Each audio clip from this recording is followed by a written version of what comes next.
Ladies and gentlemen, welcome to I'm Not Repeating Myself podcast. I'm your host, Mike, and I hope you heard what I said the first time because I'm not repeating myself. Glad everybody could be with me on this good Monday. Hope everybody had a good week, had a good weekend. I know I did. Again, August is officially here, man. It's the first of the month. Hope y'all paid that rent, paid that mortgage. Because if not, like Pop said, first of the month come, you don't got to worry about chasing the dog. You got to worry about a dog catching your ass.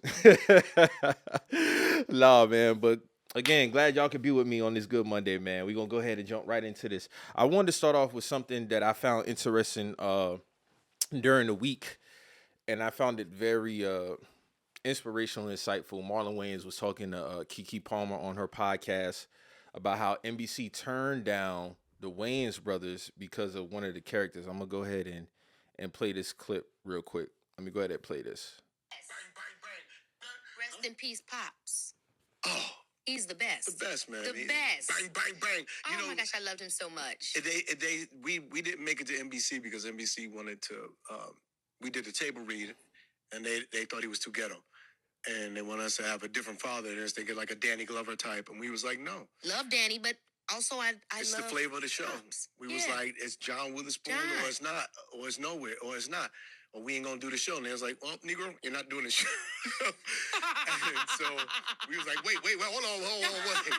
Danny Glover, you say? But then, the WB was starting, and it was like, I think that's a great combination. So everything is God. One man's trash is another man's treasure, and it's not about the doors that close; it's the ones that open up. Rest in peace, Pops. So I found that very interesting because it paints to the point about, trusting your process. That's something that I preached, since I started this podcast and will continue to preach. Just imagine if the Wayans brothers would have folded to NBC. Just imagine that. Imagine if they would have been like, all right, we'll go with Danny Glover. Respect to Danny Glover, but Danny Glover couldn't play Pops. R.I.P. John Witherspoon. No. Like Kiki said, love Danny Glover, but no. He fits that role for a reason. And it's the little things like that that test your faith in whatever it is that you're doing. You got to let your love outweigh the nose. You get what I'm saying? And I'm glad in that instance that they told NBC, like, nah, we good on that. We're going to go ahead. We're going to go with the WB because we got a classic show because of it. One character, especially a main character like that, that's kind of like the glue and just kind of is the X factor. That's very, very important, man. And it also speaks to how far you willing to go to stick to what's you. You get what I'm saying? Because during the road, you're always going to have the nose, or maybe you shouldn't do this, or maybe you shouldn't do that, or maybe you should do this. No, stick to what you know. Stick to what you know. Don't compromise. I'm not saying there's nothing wrong with little tweaks here, and little tweaks there, and stuff like that. But when people are trying to change up your whole format, and you know it's not going to sit right with you, don't do it. Your gut is never going to lie to you. Your gut is never going to lie to you. So I'm glad the Wayans brothers was like, you know what, NBC, no, we cool on that. He was too ghetto. Like, no, bro. Like, that show wasn't that format. It was a comedy show. So you having a father that's, kind of with, I guess they was kind of looking for a Cosby type, or, maybe, I don't know. But I just know Danny Glover and I'm just so glad that they didn't say yes to that, because it's tripping. It's also, I kind of feel like it was kind of disrespectful too, to kind of come at the Wayans brothers like that in terms of, oh, his character is too ghetto. It's like, bro, like, this is my shit. You get what I'm saying? Again, there's nothing wrong with having input, but when you're trying to reverse a role of a character, that's completely different. And I say that to say anybody who's out here who listening and watching this, man, just stick with your process, man. You never know who's watching. That's another thing, especially today in social media era. You never know who's watching your shit. You never know who's watching your shit. Always post your content. Never sacrifice quality, and never worry about the naysayers, because essentially they can't do what you do. It's only really two reasons why people really ain't gonna fuck with your shit. They jealous they can't do it, or they simply don't like your shit. Those really the only two reasons. They don't like your shit, or they jealous that they can't do what you doing. So you always gotta have that confidence in yourself to be like, nah, fuck that. I'm gonna go ahead. I'm gonna do this. This is what I'm gonna do. This is what I'm gonna stick with. because along the road you're gonna get people like, nah, you ain't built for that. We seen plenty of stories, whether it be athletes, entertainers, comedians, everybody have gotten those or hitting a point where they was like, damn, like, should I really be doing this shit? R.I.P. Bernie Mac. Bernie Mac really didn't get his big break till like late 30s. Late 30s. This man who is, working in a restaurant and then going to do comedy shows like at night. So like washing dishes and stuff like that. But he knew that's what he was put on earth to do. Like when you know you're put on earth to do a particular thing, you just never, if you truly love it, you're never going to stop pursuing it. You're never going to, and you know when you're supposed to be doing something when you're not supposed to be doing something. Trust me, you know. So if you have a passion and you put time, you put effort, you put your own money into it, you can't let people come in there and just be like, no, like this ain't it. Like, all right, find a different avenue. Because 9 times out of 10, that's a blessing in disguise. And it was a blessing in disguise because WB and the Wayans Brothers, it came to be, like he said, a perfect marriage. It became to be a perfect marriage. And I truly instill in everybody to please continue to pursue your goals, bro. Don't let nobody deter you off your fucking mission, bro. Because they don't know what it takes. They don't know the time. They don't know what sacrifices had to be made. None of that. Because if the moment you fold, you're going to have that moment of regret. Be like, damn, I shouldn't have did that shit. Because for a lot of the reasons, a lot of people in that situation probably would have folded because, number one, it's NBC. They had huge notoriety, especially early 90s. The money aspect, and do I get this opportunity again from another network? Sometimes it's not always about the biggest network or the biggest partner or the biggest company that's offering you something. Sometimes you got to have another network. Like he said, the WB come along, new network, and y'all grow together. But if you sacrificing your content because they want to make tweaks, when it's all said and done, you're going to be like, I shouldn't have did that shit. You're not going to feel right. If you have a conscience, that's what I say. If you got a conscience, you're not going to feel right about that shit. Because I couldn't imagine watching the Wayans brothers and Danny Glover playing that role. No, like Danny's not going to embody that character in that light. I don't see it, man. I don't. So, again, I want to say salute to the Wayans brothers for sticking to their guts and telling NBC to basically kiss our ass. We ain't rolling with that shit. Like, nah, we ain't doing it. Because that be the other thing, too. Like, that pressure for them, because they was like, no, well, then you ain't going to have a show. And then, Marlon kind of joked. He was like, wait. No, bro. Find another avenue. Let your love outweigh the nose. Because these people can't do what you do. They can't. They can sit up here. They can sit behind, their desk and sit behind and watch all this. We in the social media era now. Watch all these stats and data and all that. Only you know what makes your shit work. Only you. All they doing is looking at stats and numbers. They don't really know your audience like how you know your audience. Who knows? I don't know prior because, of course, that show first came out when I was a kid, so I really wasn't looking into the in-depths and backgrounds behind that. But you didn't know the type of work and who they knew they was targeting. So if they was to switch that up, it probably wouldn't have had that same flair. It wouldn't have had that same flavor. It wouldn't have had that same X factor impact. You get what I'm saying? So that's what I wanted to start out with, man. Because that definitely hit me, because a lot of the times you do get discouraged. You do get kind of like, damn, like, am I supposed to be doing this shit, bro? I don't know. But no, you got to stick with the plan. You can't let nobody else come in, regardless how much money they got, how much notoriety they got. You have to stick to your shit. Stick to your shit, man. So, again, salute to Marlon Wayans. Definitely wanted to start out with that because that was definitely inspirational. I definitely need to hear that as well. So, salute to them on that. So, next up, Metro Boomin dropped his album. This album came out on Friday. Let me see. It is called, A Futuristic Summer, hosted by DJ Spins.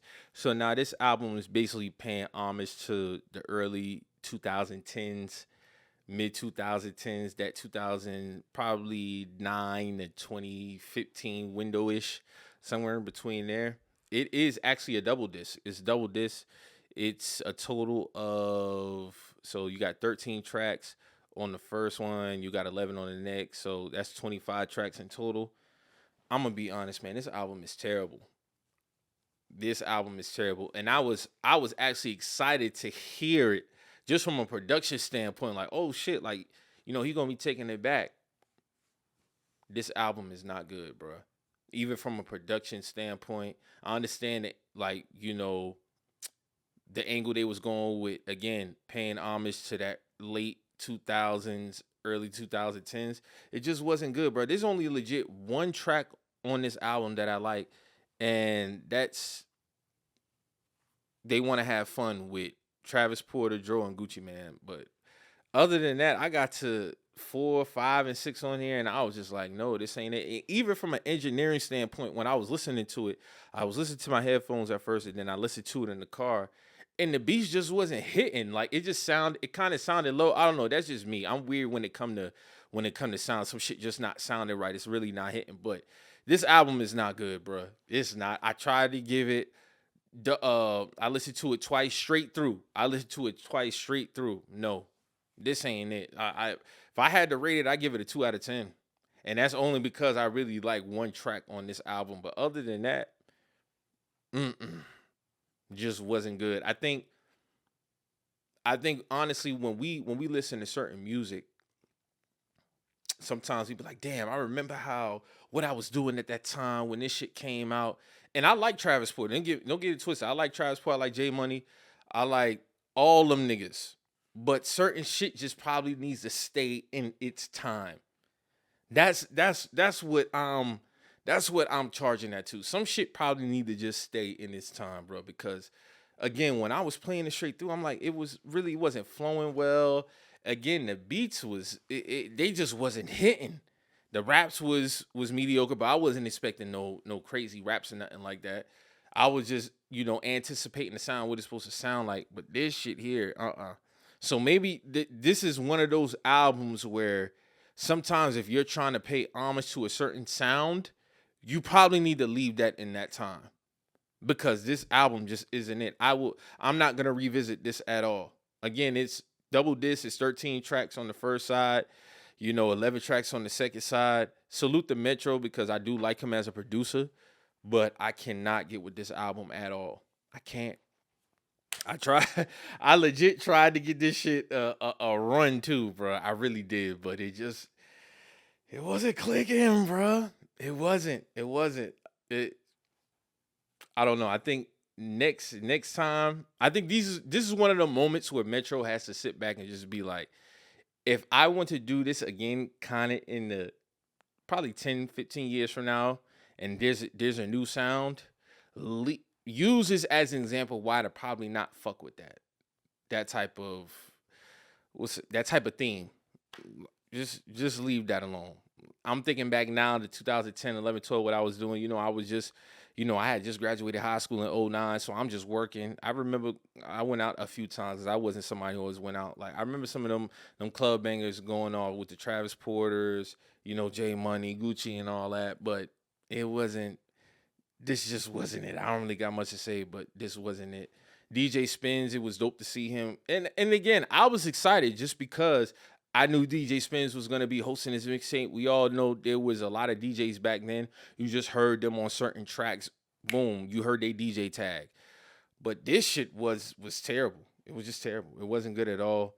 So, it pained me to come in here and have to say that about this album. But I got to be fair. I got to call a spade a spade. This album just wasn't it, man. It wasn't it. So, that's pretty much all I got for the music tip. There really wasn't no other new music that came out. There's nobody. Joey Badass actually has an album that's supposed to be coming out, but I think he's going through something right now with his label in terms of why his album hasn't came out yet. So yeah, we just have to wait to see what happens on that because he's definitely going through something with his label right now. Babytron dropped the album called Luka Doncic 2. I didn't have a chance to listen to it all the way through, but the first couple of tracks is pretty good. 77 is dope. X2 with Rio the Young OG is pretty good. I like Sirloin. I like Dark Knight. It's pretty good. Over the last couple albums that he put out, I was kind of like, He's somewhat kind of bounced back with this one because I do like Babytron. I am a Babytron fan. I do like his rap style. He's just like, he just likes to bar shit up, just bar fest with it. He big on the metaphors and punchlines. Like that's his style when it comes to rapping. But Luka Doncic 2 was pretty dope. It was pretty cool. Again, I didn't really get to listen to it in full. I got down to about track like 12, 13-ish. Yeah, because Sirloin, I didn't really get to finish the rest because it's 23 tracks. You know what I'm saying? But so far so good in terms of what I heard. But other than that, I don't really got a heavy critique on it because, again, I didn't listen to it that much. But if you have a chance, go check that out. That's Luka Doncic 2 with Babytron. So, yeah, that's pretty much all I got as far as music this week. So, just moving on as far as in the media and the news, Shannon Sharpe got fired. I can't say that I am surprised at that at all. But there was a part of me that kind of felt like ESPN was going to bring him back. I did. I kind of felt like if anything, they probably was going to bring him back mid-season, kind of like on some suspension type shit like they do with players when they violate the drug policy or the code of conduct policy. I don't know what ESPN's code of conduct policy is, but I thought they was going to at least bring him back because I remember when he took the break, he was on slate. He chose to step back. That's what it was. He chose to step back and come back before the preseason. Come back prior to the preseason. As we know, the preseason starts this week. So I'm anticipating him to be back because he really was on Mondays, Tuesdays, and I think Fridays for First Take. I think those are the days that he was on. Monday, Tuesdays, and Fridays. I could be wrong, but I think those were his, slated days for sure he was going to be on. But that's it. It's a wrap. And again, like I said on the first episode, because I talked about this on the first episode, it's just unfortunate to see, man. Like, Shannon was on track, rumored to sign a $100 million deal for his shit. Now, granted, he still got Club Shay Shay. He still got Nightcap with Ocho. He's doing his independent thing as far as that. So he should still be good because he still got, supporters on that side. But as far as hitting that pinnacle and that peak, he fucked it all up because he couldn't, he couldn't be disciplined with his sexual desires, man. And if this number is to be true, settling for $23 million is fucking insane, bro. It's insane. Like, to me, that's not even really, like, what was there accomplished? You get what I'm saying? Like, you handed her the W, in my opinion, if that number is to be true. And now you lost your job at ESPN. I don't know about other sponsors that he's lost so far, but, right at the doorstep of hitting that number of, rumored to be $100 million contract, just kicking down the door. Fucked up. All because you couldn't control your sexual desires, man. That shit is insane. And just looking back at that whole year, the last couple months, he was just coming off a huge year. Again, he had the huge shit with Cat Williams. He was doing this thing in interviews. He was doing this thing on First Take. He was doing this thing on Nightcap. And just to see it all come down because of that shit is insane. It's insane. I don't know how long it would take Shannon to probably bounce back from that. But as far as being, how can I say, side by side with major networks, that's cooked. That's finished. And honestly, at this point, for him, just from a business standpoint, it might be best for him to just rock out dolo. Rock out independent, get you some sponsors, and just continue to run it up that way because we've seen this time and time again. And for Shannon to be 56 years old, that's another thing. For Shannon to be 56, 58 years old, he should know better. But I remember when I was listening to an interview he had when he had Lil Yachty on Club Shay Shay, and Yachty was even telling him, first of all, he done had plenty of people on there tell him, hey, bro, you need to watch out for that shit. He had Monique tell him. He had Cat Williams tell him by way of other people being an example of them falling. You had Lil Yachty. Lil Yachty was telling him, yo, me and you, we like the same age girls. He's like, yeah, but you older, though. You get what I'm saying? Like, you gotta watch it. Well, and Shannon sitting up there laughing, keying, like, bro, he telling you what the fuck to watch out for. The girl ended up retiring from OnlyFans, bro. So if you remember, initially she settled. No, he wanted to settle for $10 million. She turned that shit down. So that's why I'm inclined to believe this $23 million number. That's ridiculous. That's ridiculous. And for him to be 56 years old, that's another key factor. Shannon is 56 years old. He should know better, bro. But again, sexual desires. This has to be a huge lesson for him. I want to play this clip from him when he spoke about, why he felt ESPN was wrong for announcing his firing on the week of his brother getting inducted to the Pro Football Hall of Fame. So I want to play this clip right here. Get started. Obviously, I'm sure everybody's heard the news by now that I will not be returning to ESPN. I found out this information a little earlier in the week, and really the only thing that I really ask is, like, guys, could we wait until Monday? My brother's going into the Pro Football Hall of Fame. I really wanted to be about him, and I wanted to be about my family. I know this coming out will overshadow everything that he's worked his entire life for. And unfortunately, it didn't happen that way. And so, as I told him, as I profusely apologized to him earlier today, he said, bro, stop apologizing. You don't have to apologize. I'm your big bro. I'm going to love you regardless. We all make mistakes. And he says, bro, I love you. So I'm done with this. You're done with it too. Move on. And I really enjoyed my time at ESPN. It gave me an opportunity to bring my audience that saw me really just grow. They saw me, Lakers in 5, and they saw me say all these analogies that my grandparents gave me, and I was able to bring that to ESPN. So I'm very, very grateful for that. But I just wished, of all things, like I said, hey, they did what they felt they needed to do, and I'm at peace with that. But I just wish, guys, this thing could have waited until Monday, because I hate the fact that I'm overshadowing my brother, the first two brothers in the Pro Football Hall of Fame, and this is what the headline's going to be for the next couple of days. So, bro, again, I know you told me this. I don't have to apologize, but I'm going to do it one. So, Shannon, you've had these allegations for months now. That cloud been over you and your family. It's been over. That cloud has been over y'all heads, man, due to you. And again, you can't blame ESPN for announcing it when they did, bro. That's just, it is what it is. Again, you've had this cloud over your head for the last couple months now. ESPN ain't got nothing to do with that. They not overshadowing that shit. You overshadowing that shit. Your actions. What did you think was going to happen? Again, salute to Sterling, because he was a great wide receiver. His career got cut short due to an injury. Salute to him and Sterling for getting in the Hall of Fame. Two brothers, first time in NFL history getting inducted to the Pro Football Hall of Fame. But Shannon, it's not ESPN's fault. That's your fault. Your actions.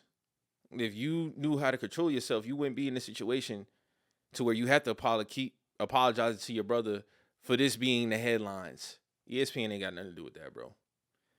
Take accountability on that front. Don't try to put the light on them. Take that L. Because regardless of the fact, if you didn't put yourself in that situation, you wouldn't be here. And again, I just keep thinking about those interviews that he had with everybody on that platform. They literally telling him about all the shit that be going on in Hollywood. How people getting caught up. How this one getting targeted, that one getting targeted. Oh, you got to watch out for these girls. Monique was telling Shannon, you 56 now. You can't be running around. You don't want to hear that. Didn't want to hear it. Because at the end of the day, you reaching a certain level of notoriety. You getting money. You in your bag. But you got to stay leveled. You got to stay level. You got to stay grounded. Especially when it come to sex. Because that shit'll get you fucked up. We see it happen on all fronts. Again, we see it happening on all fronts. Again, not saying niggas, of course. We all human at the end of the day. Everybody, engages in sexual activity. But it's a responsible way to do it. And being mindful of who your partners are. Especially when you got that big of a name in media. Like Shannon was, again, killing shit. On top of the fucking world. Killing the shit in black media. Killing shit. And it was dope to see Shannon grow, continue to grow, especially coming from football. I seen Shannon play football since I was about 6-7 years old. So you got to take it back 97, 98 when he was on the Super Bowl winning team Broncos, went to the Ravens as a vet, won another Super Bowl. Okay, retired. He's on CBS. He's on NFL Network. Get the Undisputed. Get the ESPN. Club Shay Shay doing this thing. And again, it's so crazy that whole trio from Undisputed all kind of went down for some nasty shit. Everybody on that trio, the original cast, Joy Taylor, Skip Bayless, Shannon Sharpe, all got some nasty allegations on them. All of them. And all of them is Shannon's still doing his thing. Skip, he tweet here and there. I think he got a little, live show that he be doing from his house. Joy, she just, got, her show canceled. So I don't know what she about to do. But it's just wild that original trio of Undisputed all went down for some nasty shit. That shit is fucking insane to me. I don't get it. So hopefully this is a lesson for everybody who coming up in media, sports. It could be anything. It don't just got to be media. Anything that you're talented in and you're starting to get more fame, more notoriety, be mindful of what the fuck you got going on out here, bro. Again, I'm not saying people can't go out here and have fun. We all do it. We all get out here. We all engage in sexual activities, but you just got to be mindful. You got to be mindful who your partners are, who you getting down with, what consent is, because that's the biggest takeaway from this whole shit. What consent is. Go out here, do your thing, have fun. We human at the end of the day. We all got our needs, our sexual desires, but you got to know how to control them. You can't squander potentially life-changing money all because you can't control your sexual desires. And that's what the fuck happened to Shannon. It's so unfortunate, bro, but he got nobody to blame but himself. And that's why I'm looking when I'm hearing this statement talking about ESPN. I'm like, bro, don't blame ESPN for announcing it on the week of the Pro Football Hall of Fame. I ain't got nothing to do with them. You had this cloud over your head for the last 2-3 months now. You gotta hold that. But again, salute to Sterling. Hopefully this is a lesson for Shannon. I want to see Shannon, get better behind this. I do. I don't want to see him just completely fall off the wayside. But you got to be better, bro. You got to be better. So next up, Gilbert Arenas was indicted. This happened on Tuesday. This shit was fucking insane. So Gilbert Arenas speaks out following release after arrest for illegal gambling ring in Los Angeles mansion. He said, quote, "They can't hold me." Gilbert Arenas was arrested on Wednesday, July 30th, and has been charged with 3 counts of connection to a illegal gambling ring.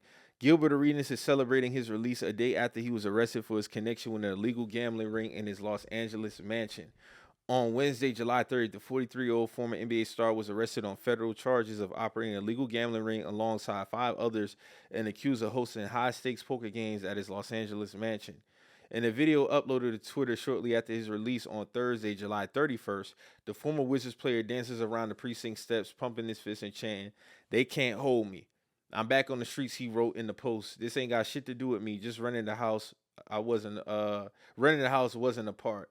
Arenas, a former NBA All-Star, best known for his explosive scoring and time with the Washington Wizards, was arrested on 3 felony counts: conspiracy to operate an illegal gambling business, operating that business, and making false statements to federal investigators, per the Department of Justice. Prosecutors allege that between September 21st and July 22nd, Arenas allowed his mansion to be used for high-stake poker games and directed an associate to coordinate the logistics, including hiring staff, collecting house cuts on each hand, and ensuring rent was paid. The arrest came after a lengthy investigation, which began after law enforcement raided the home in July of 2022. The games allegedly included chefs, valets, armed security, and young women hired to serve drinks, provide massages, and entertain players. According to court documents, even the woman's tips earnings were taxed by those running the games. One co-defendant, Gershman, who has been described as a suspected organized crime figure from Israel, has been linked to a broader scheme involving immigration and marriage fraud. The other defendants include, I don't want to mess up these names, a 48-year-old Alan Australia, 52-year-old Yaren Cohen, 27, and last name Krachun, 43 years old. Yeah, so I did see that video when Gilbert Arenas was, two-stepping his ass up out that precinct. He definitely said something. He said whatever he needed to do to get up out of there, man. Gilbert Arenas, if you didn't have a chance, please go watch that documentary on Netflix with him and what's dude's name, man? 'Cause I talked about it. Shout out my nigga Amp when I was on Random Acts of Podcast. We talked about Javaris Crittenton. I think it's something shooters or something like that. Something shooters. It's on Netflix. Very good documentary. Speaks about that whole shooting incident between him and Javaris. Both of their come up. Very, very interesting. But Gilbert, man, if he's innocent, he's innocent. But for him to get out that quickly, yeah, that nigga, he was ready. Even if if he had bail, because he probably don't have no priors. But he seemed way too joyful to get the fuck up out of here. Say, hey man, listen, what the fuck I got to do to get the fuck up out of here? Gilbert Arenas look like that type. What the fuck I got to do to get up out of here, bro? Hey, listen, that was just my crib. That was them niggas. I ain't got nothing to do. I ain't got nothing to do with that shit. Get me the fuck up out of here. I got to go home. I got to shoot my show in about 45 minutes. So I know I'm interested to see how this plays out. But again, man, I'm not saying dudes, when you have your people be at the crib, they don't be having, spades games, poker games, all that type of shit. But y'all got to be mindful with this gambling shit. There's been a lot of crackdown with this gambling shit, man, on all fronts, bro. On all fronts. Like, you niggas better be mindful. You niggas better be mindful because this shit is getting crazy out here, bro. When I seen it, I'm like, bro, what the fuck is going on this week? And that shit literally happened like either the same day or the day after the Shannon Sharpe news came out. So I'm definitely interested to see how that plays out. But I knew, hey, man, listen, man, this is Gilbert we talking about, man. Gilbert. If I know anybody to potentially ready to give up some names, Gilbert Arenas definitely seemed like, because the nigga play too much. He's really a jokester. And again, even with me watching the documentary, I did see some growth from Gilbert, but it's still some of that in him. It's still some of that in him, like that's just never going to leave that nigga. At the end of the day, that nigga just loves to fucking play around. That's what he like to do. The nigga plays around so fucking much. He got nothing else to do, bro. So that was that on that. So I'm definitely interested to see how the fuck that plays out, because that's kind of telling, bro. Especially if that was your crib. You ain't gonna tell me you just, oh yeah, I just rented the crib out. I didn't know what was going on. I can't get with that, bro. I'm sorry. Especially these people have been in line with you for a certain amount of time. Again, this dates back to 2022. So I know you knew them prior. These seem like some people you knew for some years, because y'all all around the same age. You get what I'm saying? So I'm definitely interested to see how this plays out. Next up on the docket, fucking Christian Wilkins. So this shit shocked the fuck out of me. So this nigga Christian Wilkins, he's one of the highest paid defensive players in the league. He's a defensive tackle. Well, a former defensive tackle for the Las Vegas Raiders. This nigga just up and got released on a fucking Monday or some shit like that. I don't know what the fuck was going on. So apparently this nigga got released. When was this? He got released on, what was it, that Monday? So Christian Wilkins reportedly had an incident with a teammate that led to his release by the Raiders. League sources told Josina Anderson. Sources within the team are being careful and won't leak many details. One says it was a very weird incident. If true, it adds to the narrative that Wilkins became an issue in the locker room and that the timing of his release extends beyond a dispute with the team regarding his foot rehab. So, just some more on this. Let me see. So, regarding the incident involving Christian Wilkins, per Adam Schefter, he playfully went to kiss a teammate on the top of his head, and some people have said that the player took offense to it. So, now, if anybody knows, if you watch the show The Game, I used to be on CW and went to BET, there was a season in the episode where Malik, the quarterback's teammate, O-lineman Clay, came up behind him while he was at his crib and kissed him on his neck. And that shit went left quick. Like, they damn near almost fought in that moment and also in the locker room. And that's the first thing I thought of when I seen this shit. And I'm thinking to myself, bro, like, what makes you think that you can invade niggas' personal space? Like, why? Why even put that at chance to risk you possibly being on the team? Now, for my opinion, I think it was a player I think it was a very good player on that team. I don't think that name would ever get leaked. I'm not saying it's okay, but if it would have been a third string or a practice squad person, that's not what I'm saying at all. But I do think it was a player that was very good on that team that this happened to, being at the fact that he got released. You get what I'm saying? Because we all know the NFL is politics at the end of the day. Certain shit they try to keep on the rats depending on what player it is. Some shit they be like, hey, yeah, we had to release practice squad dude because such and such. But Christian Wilkins, a fucking dummy. And I seen some of his old clips when he was in college. Just he seemed like he was the same dude when they was playing Ohio State in a playoff game, grab dudes' balls. You get what I'm saying? Like it was nothing right after the play. Doing the split and it. Just being extra. So these actions from him don't surprise me. It was like, bro, how can you fumble your contract that bad? How can you fumble your contract that bad? Now you get released. I don't think another team is going to pick him up. I just don't see a situation to where he's going to get picked up. And how the fuck? Like, I'm surprised it wasn't a fight. I'm surprised it wasn't a fight, bro. He had just signed that contract with them niggas too. That's the thing. Like he signed. When did he sign this deal? I'm about to look it up right now. Hold on, I got y'all.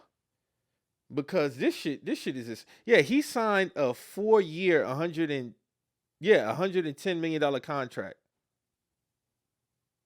with the Raiders, bro.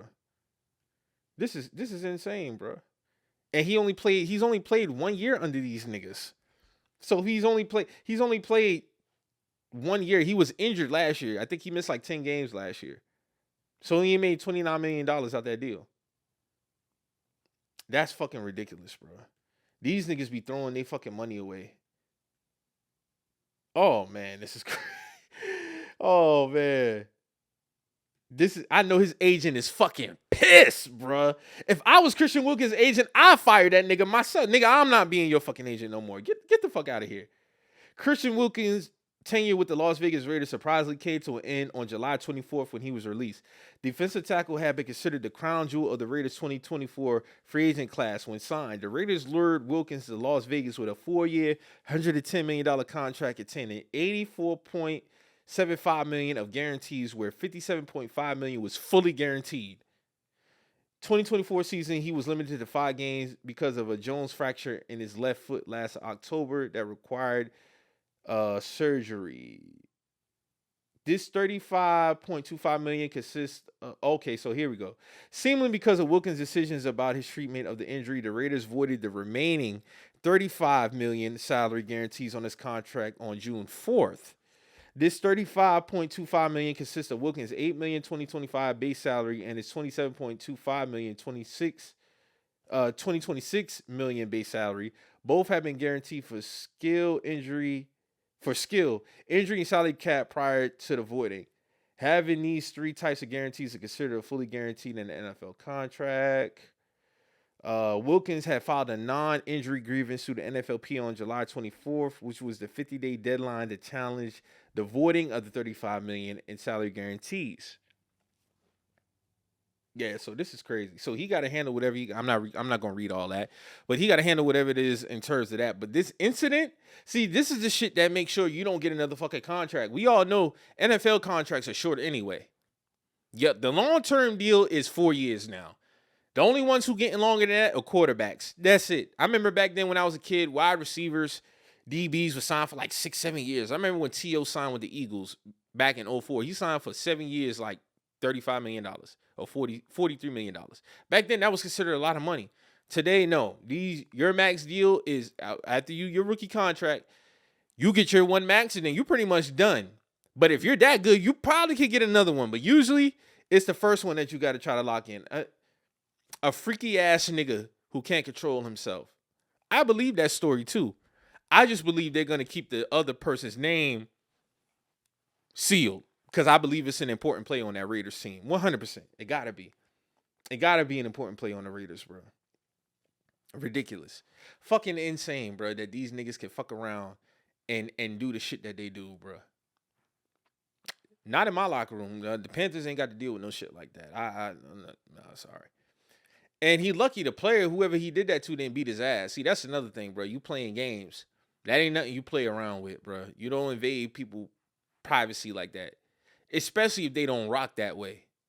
That's a big no. You asking for trouble, bro. I feel like whoever this player was had a lot of say in, hey, bro, listen, this motherfucker gotta go. I'm gonna request a trade straight like that. That's why I believe it was an important player on this team.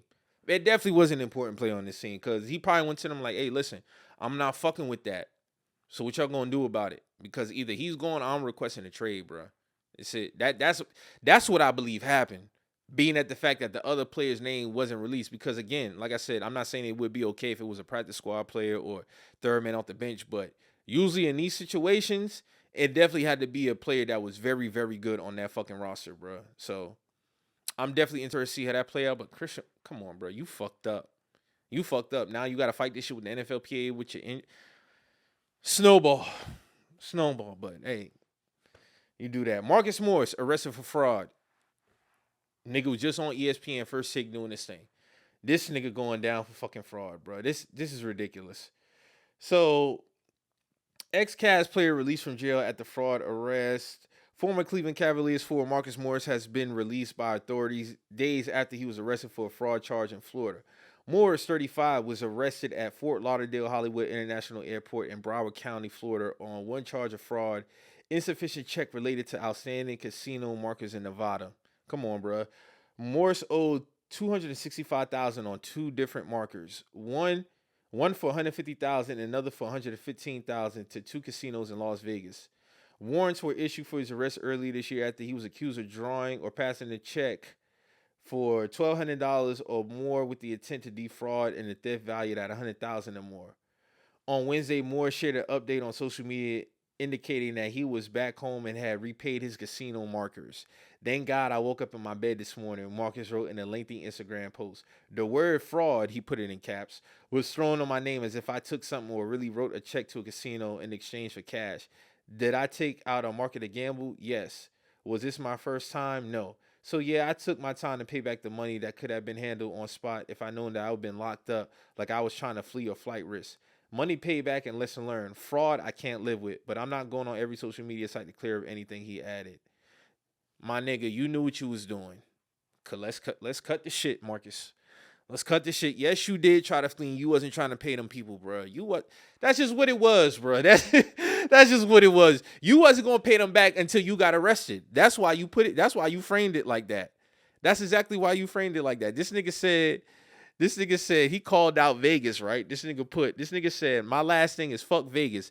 To treat me like that was wild. I've gambled on the properties for over 10 plus years. We could have handled that mob style before that option.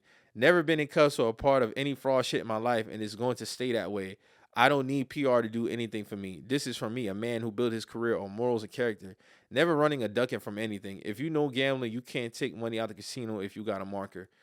My nigga, please. I'm not trying to hear that. Just hold yourself accountable, bro. You tried to run off. That nigga said, take me out back like Jay Leno. Like, come on, bro. What the fuck are you talking about? If you willing to say that, you knew you was trying to get over on them niggas, bro. That's it. That's all, Marcus. This nigga's insane, bro. That nigga said we could have handled this on like mob style. Like, bro, are you crazy? These niggas are insane, bro. Again, with this gambling shit. Like, you niggas better tighten the fuck up. These niggas is not playing. We all know what's going on. There's a lot of money in the gambling world now. Motherfuckers is making a living like that. Don't get caught up watching these niggas on Instagram and Twitter who's actually making a living off this shit, and you think you can do it too, but you could do it in a finesse, nasty way. All this fraud shit, running off with money, not paying niggas their money back, it's not a game. There's legit people out here making a living off this shit legally. Don't think you could bring your happy ass up in here in this realm and think you could do some slick shit and get away with it. The government is locking down on shit. They are not playing around with fraud, bro. Especially with social media.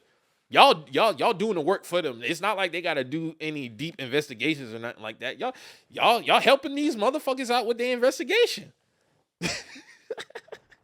That's what's going on, bro. You're helping them out with their investigation. That's what you're doing. You're helping them out with that shit. But he's due to be in court on August 6th, so I'm interested to see what else comes from that. But come on, Marcus. Take that shit somewhere else, my nigga. We don't believe you. We need more people, my nigga. Sorry. So, next up, we have some trade requests happen this week. First up, Terry McLaurin. He's, hey, bro, listen. He told the Commanders, I want to trade, bro. So Terry McLaurin's looking for a new contract. Terry McLaurin is, let me see.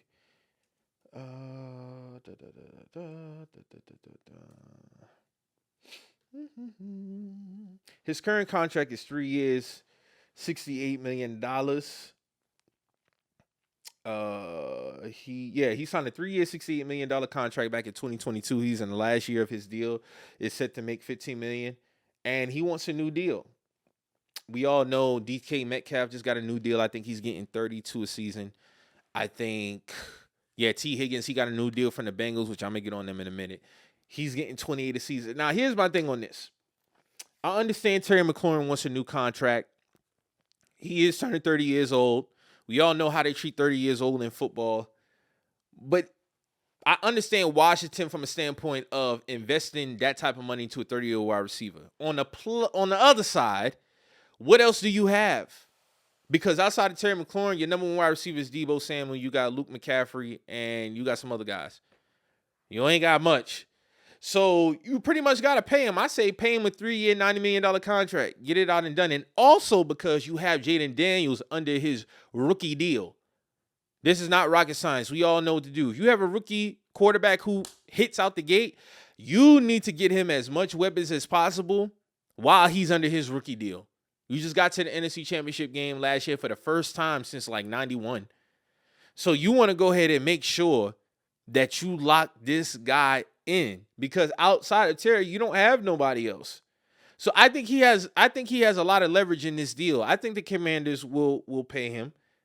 But if you don't want to, bro, you better make sure you get a great return. And I'm not talking about no draft picks. You better get a wide receiver in return because you need one. Because Deebo Samuel being your number one ain't it. It's not. Just go ahead and pay the man the 3 year. He's 30 years old. Give him a 3-year deal. Give him a 2-year deal. If you want to cut down the years and up the guaranteed in that shorter time frame, but pay him his money because, I mean, what else are you gonna do? Who else are you gonna pay? Like that's my thing. Who else are you going to pay? Because if you look at the salary, so the highest paid is of course Jamar Chase at $40 a year. You got Justin Jefferson coming in at 35, CeeDee Lamb at 34, DK Metcalf at 32, Garrett Wilson, he just got a new deal at 32, AJ Brown Eagles, he's at 32, Amon-Ra St. Brown, he's at 30, Tyreek Hill's at 30, Brandon Ayuk is at 30, T Higgins at 28, and you got Terry McLaurin down at 23. So I think what really messed it up was T Higgins getting a new deal for 28. DK Metcalf getting $32 million. Terry McLaurin sent back like, hey, bro, like, now would I pay Terry 32? I wouldn't. But if I'm Washington, my situation is unique.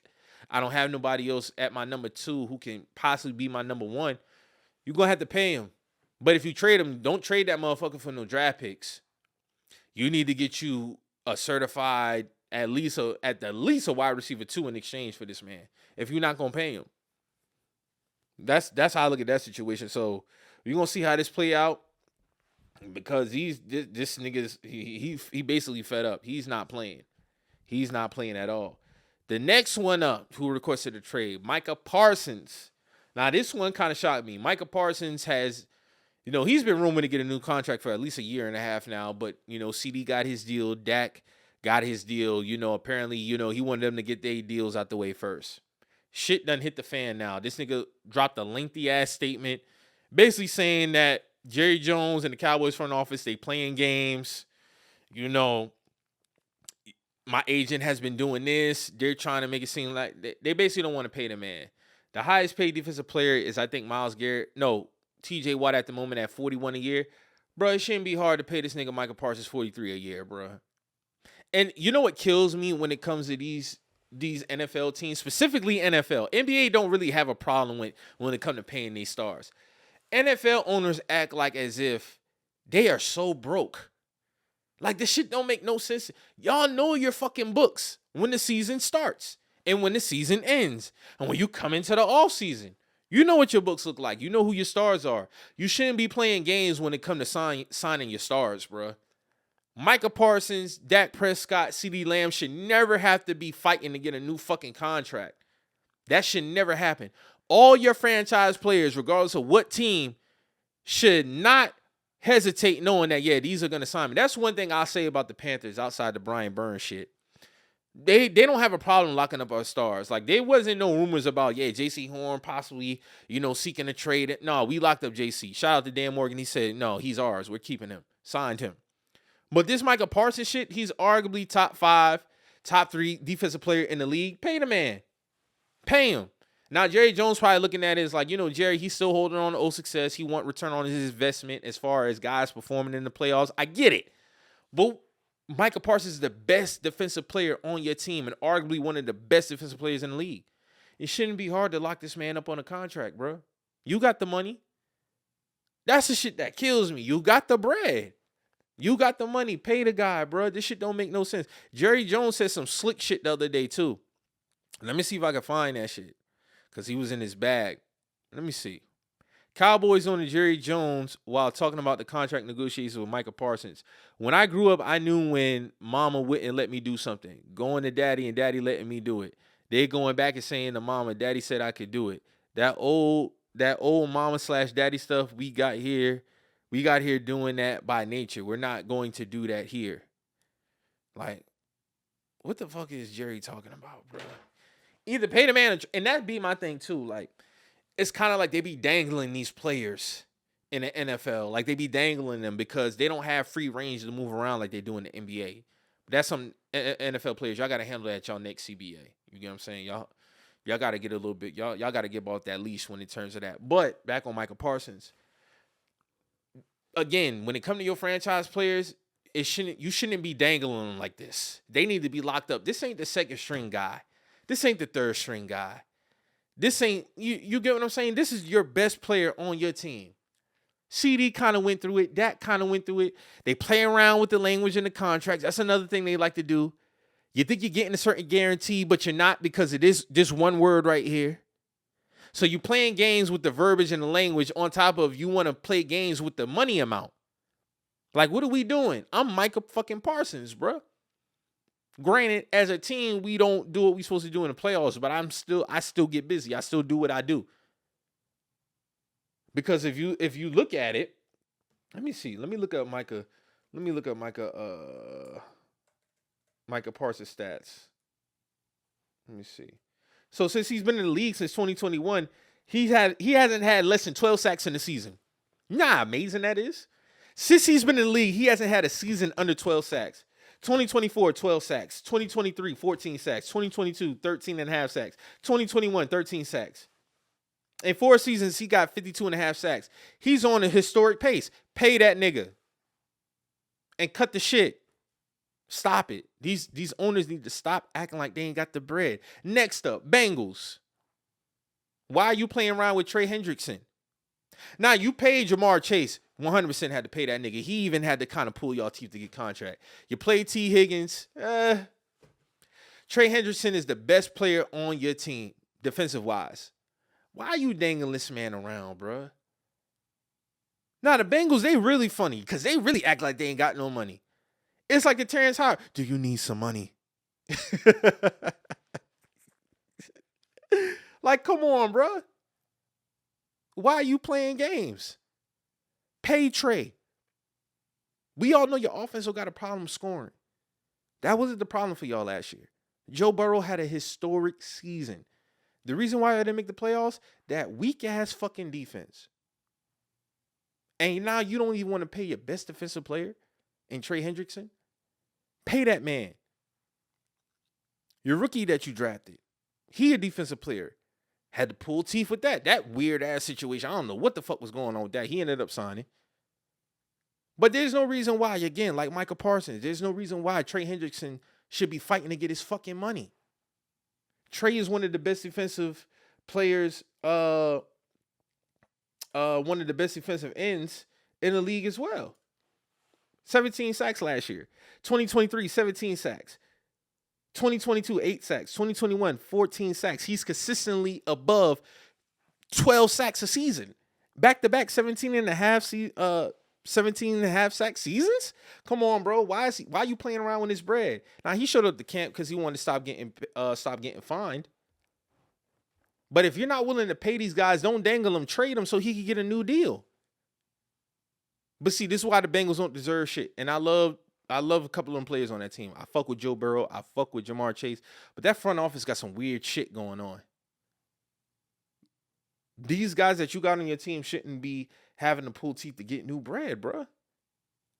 Well-deserved bread. 17 and a half sacks in back-to-back years. It should be no hesitation Trey getting a new fucking deal. What's his current contract, bro? Let me look this shit up real quick. What's his current contract? Because I know he underpaid. Let me see. Trey Hendricks signed. Oh, shit. Let me see. Excuse me, y'all. My bad. And that's another thing, too, because I'd be interested, because I'd be wanting to know, like, who else are you going to pay? That'd be my thing when they don't want to pay these players. Like, who else are you going to pay? You don't have nothing else. You get what I'm saying? Like, he signed a 4-year, $60 million deal back in 2021, bro. Like, come on, bro. Stop it. He's worth way more than that. Worth way more than that. He's on pace to make $15 million this year. Come on, bro. No. Pay that man his money. Pay that man his money. He's worth way more than $15 million a season, bro. Pay the guy his money. But these NFL teams got to tighten up. That's the worst shit that I hate when we get into the offseason with NFL teams. Teams acting like they ain't got no money. Where can you pull from? Bro, you know your books. You hire people for a reason. And if not, fire them motherfuckers. You hire people to keep track of the books. You know who's due for a contract. You know what you got to do 2 years from now, 3 years from now, 4 years from now, 5 years from now. You know what you got to do. You know what your books are projected to look like based off the market already. So if I'm an owner, I'm a GM, I need to take care, and from an optics standpoint, I need to take care of my players. Because that's going to play on the minds of the players that's already here and potential free agents. If I don't do a good job of taking care of my players, that's not going to be convincing for other players that either want to stay or want to come here. So y'all got to tighten the fuck up with that, man. Like I said, I'll be interested to see how this shit plays out. Now, in my opinion, do I think Terry McLaurin gets traded? No, I don't. I think Washington locks him up because they really don't have no leverage, and they don't have nobody else to look to be their wide receiver number one. They don't. Micah Parsons, do I see getting traded? That one has a better chance of being traded. So like the top trade teams I think are currently, I think the Eagles, Patriots, Chargers are on the top of that list. Which teams could pursue? Let me see. Because just looking at the Buffalo Bills, I did see that. Carolina Panthers, shout out my Panthers, were on that list. Shout out the Panthers. I had a funny shit. Hey, man, Ashawn Robinson and 2 first-round picks for Micah, bro. Chicago Bears, Cleveland Browns. So, yeah, I don't know. If I had to make a bet, I would probably say, like, the Patriots would probably be a trade destination, Bills or Chargers. That's who I would say. And Lord knows, as a fan, from a fan standpoint, dog, we definitely we need him because we missed out on Milton Williams in the all season. I was mad at that. I think we had him locked up, and then the Patriots fucking swept in and got his ass. So I would go ahead and go get him. And we need edge. We need an edge rusher, bro. That's the thing. Like, we need that. I would love because we don't really got no edges. We got 2 rookies, Nick Scorton and Prince, but we don't have no notable name on the edge. We got DB in the middle. We got Ashawn Robinson.